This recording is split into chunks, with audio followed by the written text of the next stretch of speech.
How to upload video on TikTok from gallery. Hello everyone, welcome to this channel. I'm Emily and I'm here to help you out today. So without any delay, let's get started. So first of all, make sure you have stable Wi-Fi connection. After that, launch the TikTok application on your device and make sure you're logged into your account. Now tap on your profile over here.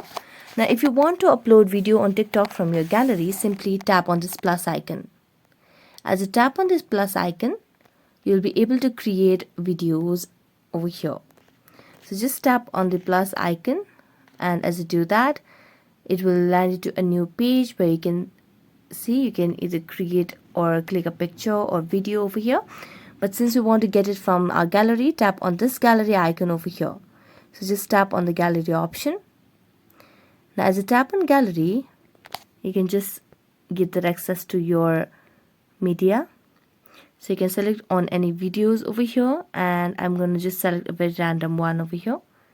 And as you do that, tap on next.